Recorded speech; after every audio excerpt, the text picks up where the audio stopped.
You're Seiya's sister, right? Don't worry. You're safe now.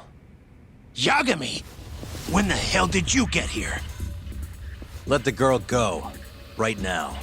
What do you mean, let her go? The girl can leave whenever she wants. We don't have her tied up or nothing. I get it. It's all fine if you aren't keeping her captive, right? Just have to make her stay here until the trial's over. You really thought this one through. But that's not gonna work. Huh? Confinement is a crime whether or not your captive is tied up, idiots. Shut your trap! You know, false imprisonment will get you between 3 months and 7 years. Maybe even longer if you hurt the victim. Guess you'll have to take a little dip in an acid bath then. No body, no crime. Intimidation too? Tack on another year. You piece of... Come on! Let's make sure this asshole never talks again!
Come on.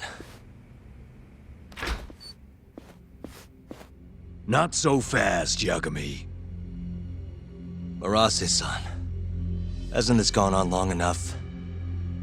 You're only gonna make things worse for yourself. Hamura has an alibi. Someone else clearly killed Kume. There's no reason for you to keep Seiya from testifying. But if Hamura didn't murder Kume, who did? I'm not sure, but Hamura might have an idea. He must have been working with the real murderer. What?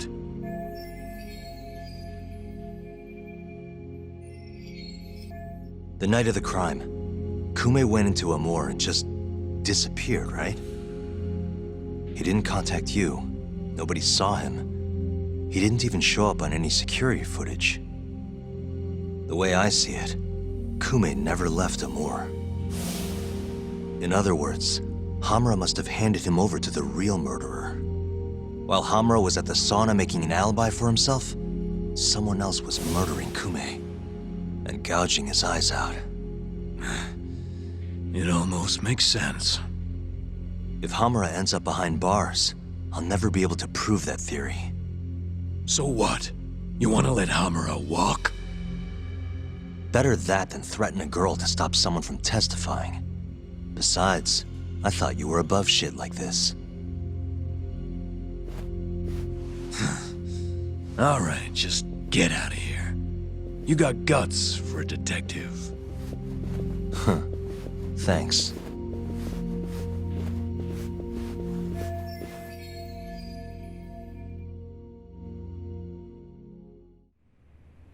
Hamura-san is the one punching me in this video. The same man standing here today. I remember now. There's no doubt in my mind. So, you retract your earlier statement? Yes. My apologies.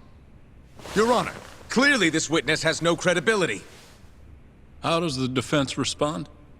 I admit, the witness was shaken up before.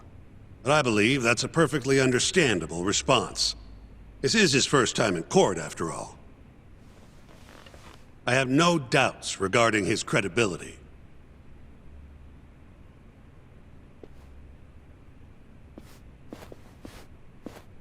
This Stardust establishment. It's a host club, yes? How long have you been employed there? About 2 years. For that short a time frame, you seem to have an awful lot of trouble with your customers. Huh? I'm not sure what you mean. Several of them have approached you in hopes of marriage, have they not? They come spending huge sums of cash, so you act like you're ready to seal the deal. You say whatever it takes to make them happy in the moment, but your story changes once things start to get real. 5 women have filed reports with the Consumer Affairs Bureau, and those are just the ones who have stepped forward. Can we really trust the words of such a manipulative man? With these character traits in mind, I sincerely doubt the credibility of the witness's testimony.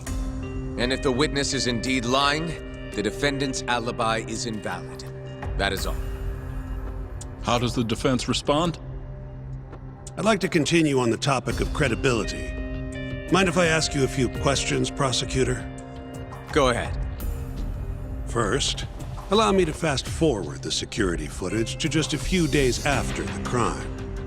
Oddly enough, we'll be looking at the exact day the prosecution filed their suit.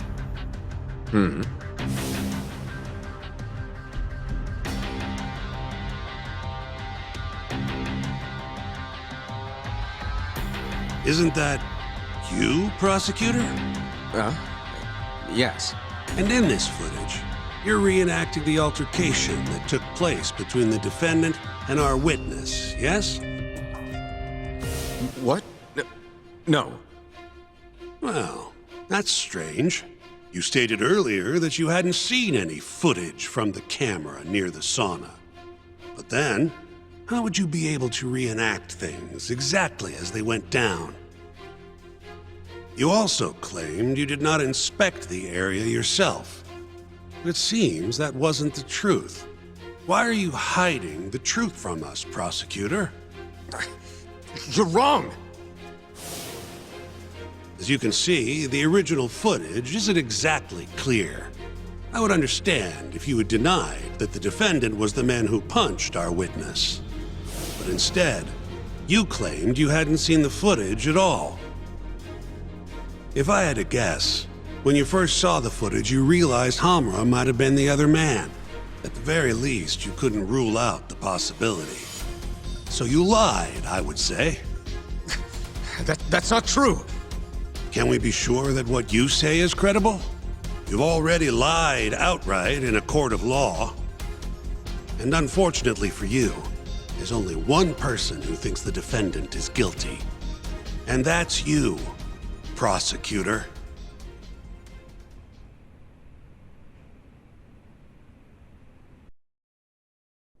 The night Kume got murdered, Hamura was holed up in Sauna Go 10 till morning. The footage from the security camera, Hamura's alibi, Seiya's testimony, it all lined up. With a story that airtight, there's no chance he could have killed Kume. We find the defendant, Kyohei Hamura, innocent. I will now clarify the reasoning behind this decision. Defendant, please be seated. The judge was right. Hamura definitely didn't kill Kume. But he had to have been involved. Meanwhile, the real killer is still out there, hiding in the shadows of Kamurocho. Murdering Yakuza, gouging their eyes out, retreating into his den. So, I've given him a name. The Mole. A lawyer's job is done once he proves the defendant innocent. But me? I'm not a lawyer. Not anymore. Meaning my search for the truth only ends when I say it does. My office might be small, but that doesn't mean I don't have a reputation to uphold. In other words, I'll do whatever it takes to bring Hamura and the Mole down.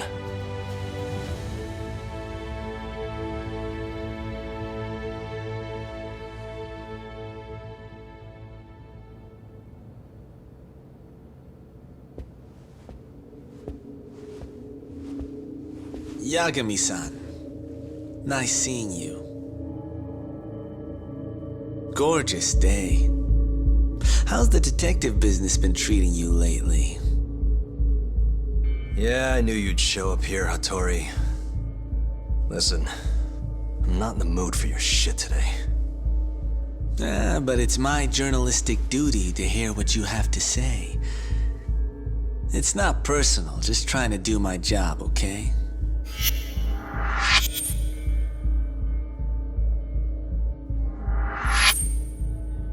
Well, I've already seen what your so-called job produces. Fraudulent lawyer lets a murderer walk. Helpless girl suffers the consequences. You and I both know. You're the only reason the girl died. You just had to go and set that killer free, didn't you? And the good people who raised her still suffer for it. You can't be coming back now. What would her poor family have to say to that, huh, Yagami-san? No need to worry about that. If you say so. See you around then.